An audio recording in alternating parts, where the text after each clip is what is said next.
Hi guys, I'm Adam Wilborn from WhatCulture. And I'm Andy Murray from WhatCulture, and coming up today, I've got a slightly worrying update on Kairi Sane's WWE status, which has been described as complicated. Going to talk to you about Sting potentially returning to wrestling for one last ride. And on top of all of that, do you like mullets? Because if you do, got some good news for you. Plus, all the latest on Walter's situation with WWE and whether or not he's going to be heading to the main roster. AEW have announced a Fight for the Fallen special on July 15th. And AEW have done the greatest thing ever. Woof. This is the news. Just realised they did a really terrible job of selling that final story. It's about Brian Pillman Jr. and AEW. Anyway, we're going to kick things off by talking about Kairi Sane, who has been absent ever since Nia Jax destroyed her face in their latest match on Raw, which was filmed back in May. Now, we've got a report here from Fightful Select talking about Kairi and her status within the company as of May. The company were apparently planning on having Kairi head to Japan, her native Japan, and act as like a brand ambassador. But WWE's international expansion has obviously been put on hold with what's going on around the world. The global bastard has seemingly put an end to that for now, and that role is up in the air. Her status within the company going forward is described as complicated. Now, not exactly the word you want to hear when you're talking about someone with that level of talent and someone so many people are a big fan of. But, you know, there are people within the promotion apparently who want to push for her to keep wrestling.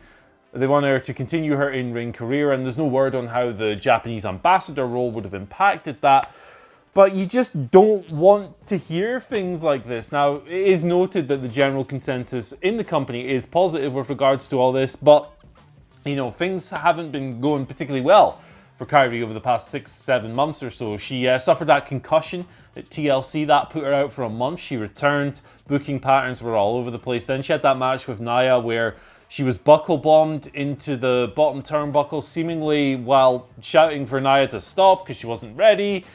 Took a really nasty bump off that. Then a couple of weeks later, they do this match where she's thrown head first into the ring steps. Really, a lot harder than you probably should have done that. Nia Jax came away with the cut head and so forth. Haven't seen her since. Asuka's been doing her thing. Kairi hasn't wrestled since then.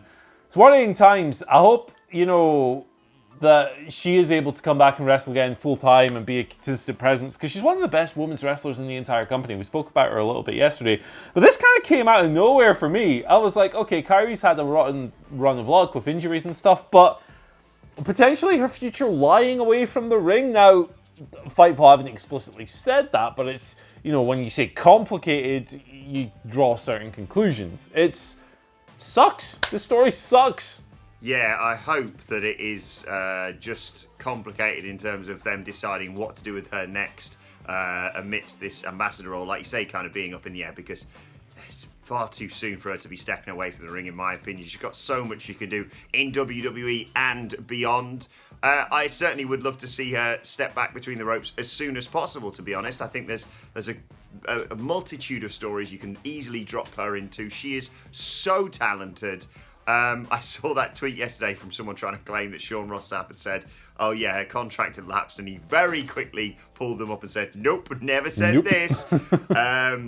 So yes, hopefully it is just a question of them originally planning something, those plans kind of going out the window, and then because of those plans originally sort of taken away from WWE main roster stuff temporarily, they were like, oh, we haven't really planned out stuff for you to do for the next few months, but hopefully they can drop her back in stuff very soon, because, you know, you could put her in to turn on Asuka or to finally come back and defeat Nia Jax. I think there's a whole host of matches you can put her in, whether it be on Raw or SmackDown or even NXT, that I would be fascinated to see. So fingers crossed it is just a more sort of paperwork complications than anything else. That's all I'll say, because yeah, she's had some rough luck in the last 6 or so months. Let's talk a little bit about Walter. By the way, if you want to skip to any of the other stories we're talking about today, all the timestamps are in the description below. Issues with Walter and a move to the main roster. Apparently WWE are keen on having their champion down there move to Raw or SmackDown, but the big Austrian just basically isn't playing ball. This is according to Dave Meltzer on Wrestling Observer Radio. They would want to see him on the main roster. He hasn't changed his stance on relocating. Basically, he doesn't want to move to America. He likes living in Europe and occasionally traveling across to work some stuff in Full Sail, but mainly concentrating on the European scene. And I don't really blame him for not wanting to move across to the main roster, considering the brief taste he got of it at Survivor Series.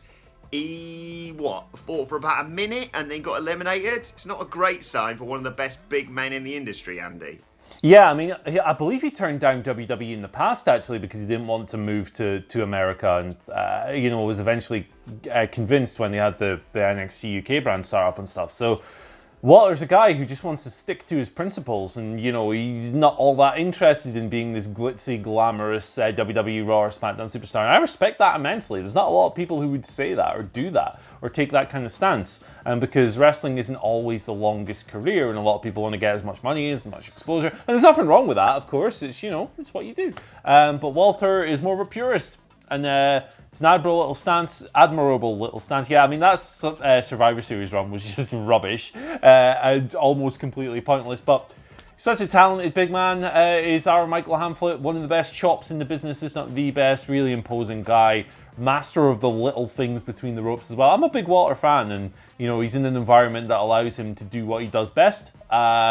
Maybe he isn't quite as special as he used to be. Maybe that aura has been diminished a little bit, but I still really enjoy his work, and I hope he is able to keep doing that for a long, long time. So frustrating, because that match with Finn Balor for the United Kingdom Championship is mouth-watering, and obviously the ongoing Global Bastard has kind of put pay to that for now. I think, the aura can return with a stellar match against Finn Balor.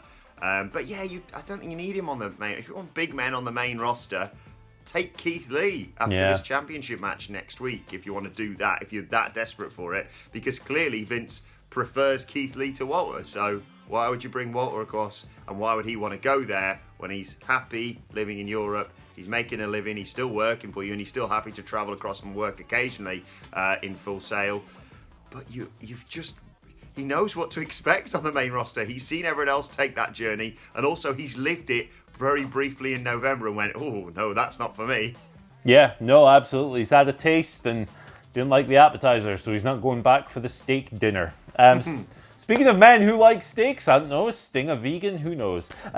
Real Estate Steve here with a tweet last night that has got people talking about a potential WWE return because, well, of course it has. We talk about Sting quite a lot. He tweeted last night with this wacky picture of him on a motorcycle. Look at that thing. It's just, it's mental. Nice little pink trousers, the sparkly jacket from the classic era of babyface Sting, saying, who wants to take a last ride with Sting? He is quote tweeting 80s wrestling.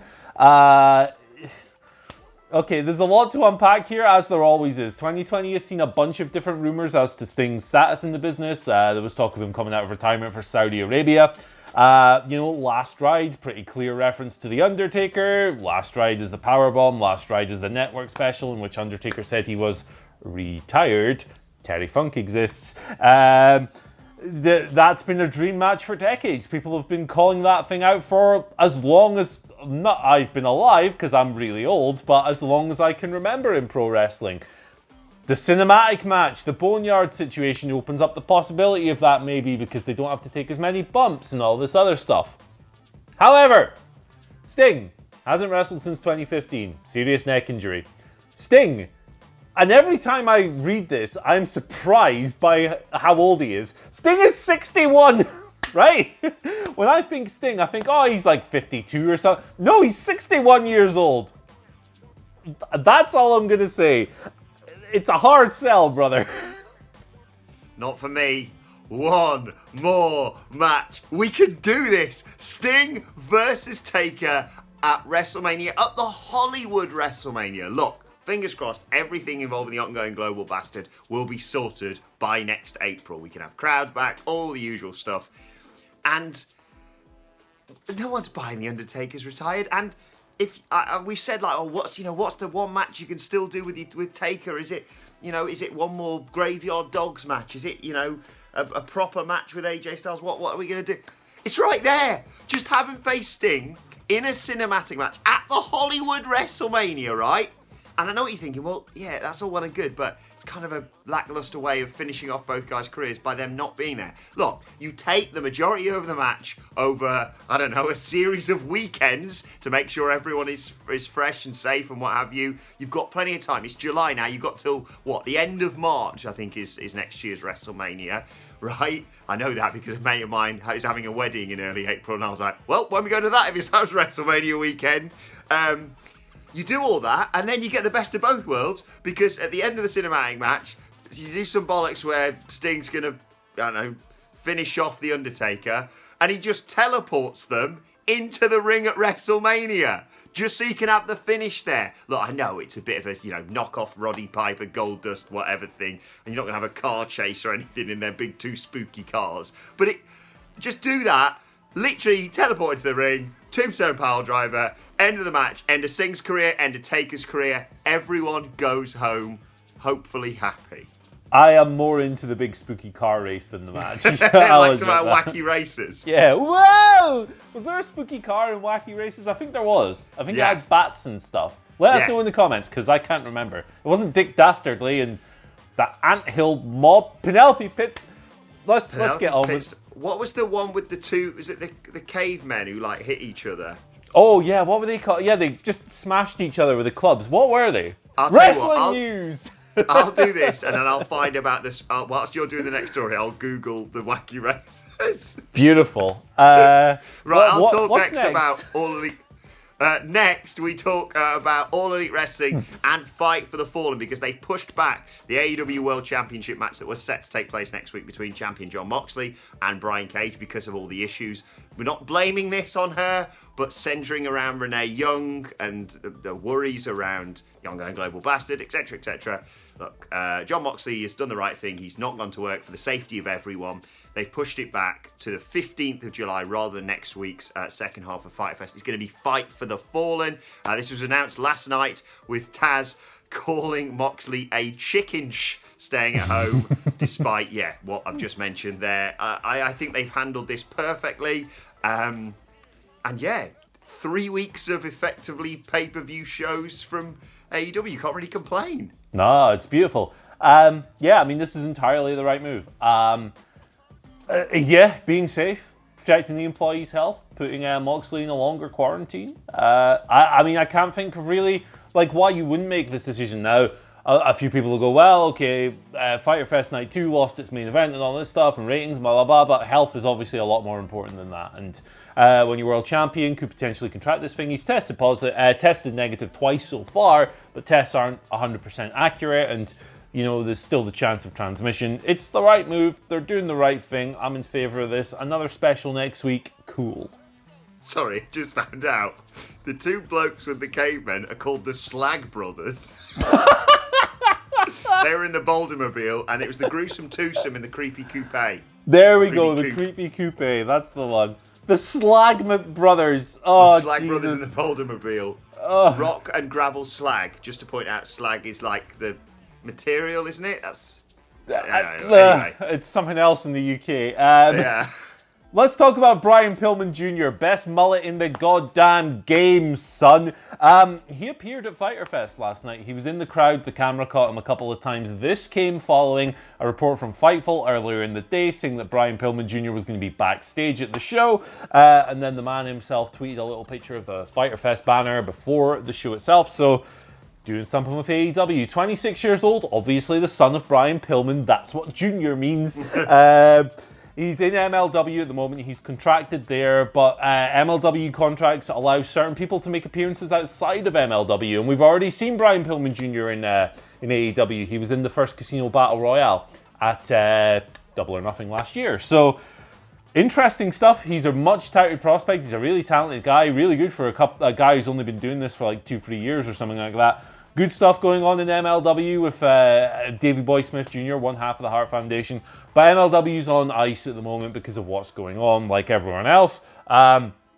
Could we see him maybe as a opponent in the TNT Championship Open Challenge? That'd be a cool spot, and Cody's teased it in the past, but he was there. The mullet was looking tremendous. Love it. Just first of all, it's nice to hear someone say the words contracted and not talk about the ongoing global bastard. But yeah, Brian Pillman Jr. so talented. He was Rookie of the Year for what? MLW and possibly PWI in 2019. I might have just made that up. Potentially, maybe, kind of, sort of. Anyway, yeah, like you say, sensationally talented. I still remember spying him across the room when we were at StarCast. Honestly, you can see that mullet from a mile away. He is... I'm not just talking about his mullet. He is a very talented wrestler, and I think you're right, yeah. Even if it's just a brief spot challenging for the TNT Championship, it'd be great to have. And all companies should just share talent. It's never going to happen, but it would be nice to see stuff like that. And yeah, like you say, with MLW not going on right now, potentially we could see him in AEW. But I'm not going to try and bury the Brian Pillman Jr. story, because we're fans of him here at WhatCulture. That's going to get buried right now because All Elite Wrestling have announced the greatest thing I've ever heard of. The Puppy Battle Royal. It's taking place after next week's night 2 of Fyter Fest. It's puppies, it's wrestling. We don't know anything more about it. We don't know if Pharaoh's going to be in it or what. But... oh, this is what I need right about now, Andy. It's been a crap year, and I need a Puppy Battle Royal. I assume it's going to be similar to like the Puppy Bowl that they do around the Super Bowl. I don't know, but it makes me happy. I mean, like, I'll be honest, viewers and listeners, literally the only reason, like, for a little insight into how we work here, when I get up early in the morning, I find all the stories for the news and I send them to the boss, and the boss says yay or nay, and we take it from there. I only put this on the list this morning because we want to talk about something bloody wholesome for a change.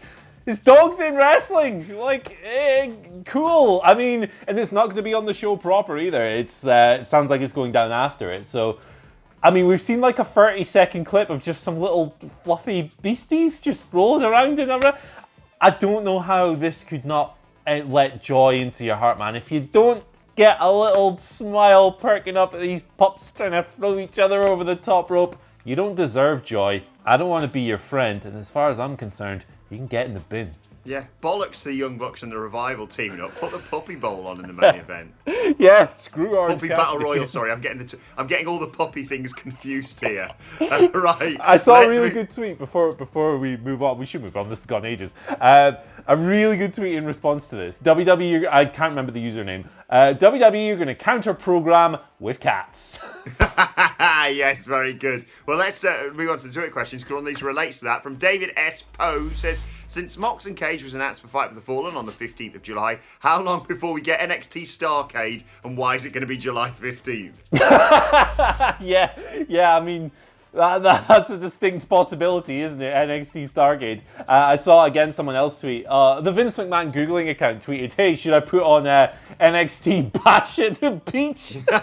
Which AEW has already used. WWE have actually filed a trademark for Wrestle War as well, the old WCW pay-per-view, so maybe that'll be a thing. Let's just counter-program everything, brothers. Why the hell not? This is going to get out of hand quickly. It's just going to escalate, so every week is a pay-per-view and we can't keep up. Right. Second question today comes from It's Lee Keith on Twitter, who says, the AEW Women's Championship is one of the most beautiful championships I've ever seen. However, I do feel that the size isn't doing it any favours. Do you think the title would benefit from a size increase? Andy Murray, does size matter? I mean, I can't say I've ever looked at the AEW Women's title and gone, that's too small or whatever. It's an interesting question. You see certain title belts sometimes and they just look like little wristwatches or whatever, but that's never really stuck out to me. If it is a visual problem, I would need to take a little look at it and kind of draw a more cohesive conclusion, but I don't necessarily think so. I mean, that crazy belt that Aaron Stevens has in the NWA is a ridiculous-sized thing, and the old Mid-South Championship was a massive monster as well, but I kind of like that, so... I mean, I'm sorry for this crap answer, but that's all I've got. Yeah, I think it looked fine on Riho. I think it's okay on Hikaru Shida. It did look weird. I'll give you that on Nyla Rose. But then again, I mean, they can't do anything with their title belts now. Look at the TNT Championship. So for now, by the way, great match between Penelope Ford and Hikaru Shida last night. It was awesome, really brought on some of those near falls. So yeah, I think for now it distinguishes it as something a little bit different, and they're not going to be able to do anything anyway. But yeah, maybe a slight size increase could help if someone like Nyla Rose wins it back, because it did look a little bit miniature on her. Final question today comes from Uesugi Kenshin, who says, Legend. During the past few months, we've seen wrestlers come to the ring on horses, mini tanks, gold carts, pickup trucks, and minivans. Yes, shout out to was it Trent's mom? Yes, who dropped Sue. them off for the tag team title match last night. I love Big that. Sue Trent. Anyway, question is, what method of transportation was Gangrel and the Iconics, tone it down a little bit today, used to enter the ring? What's Gangrel using? Well, it's either the creepy coupe from Wacky Races, or it's just like a coffin on wheels. Or like maybe the Batmobile, because he's a vampire. Bats. Take your pick. One of those three, man. Mine is incredibly stereotypical. I'm going to say, like the Red Bull car, but the bloody Foster's car. Right? Okay, they drive through in that. Or just a giant boomerang. They just... Or down a didgeridoo might work. Down they come. Let's move on to today's I'm Finally. I'm just going to read it quickly. Brian Cage tweeted, they say anything can happen. Well, there was this one time I was walking to my hotel room and Colt Cabana was heading to the gym and I was not. And Colt Cabana replied, and I called his bitch ass out and told him to step it up. Muscles don't grow on trees. Wonderful work from both gentlemen there. What a ridiculous news this has been today. Let us know your thoughts on that and all of today's news stories in the comments section below. Don't forget to like, share, and subscribe. And subscribe to What Culture Wrestling, wherever you get your podcasts from. For daily wrestling podcast, myself and the Daddy Boys will be debating all that happened at Fyter Fest and night one of the Great American Bash 2. So make sure you go and check that out. And you can let us know your thoughts and Twitter questions on Twitter at WhatCultureWWE. Well, actually, follow both of us. You can follow Andy Murray at Andy H. Murray. The H stands for Hairy Dog Wrestling. You can follow me at Adam Wilborn. Shout out to the Slag Brothers, who hold the most second place wins in Wacky Races. Follow us all on What Culture WWE. My thanks, Andy Murray. Thank you for joining us. What a ridiculous day this has been. And we'll see you soon. Sorry.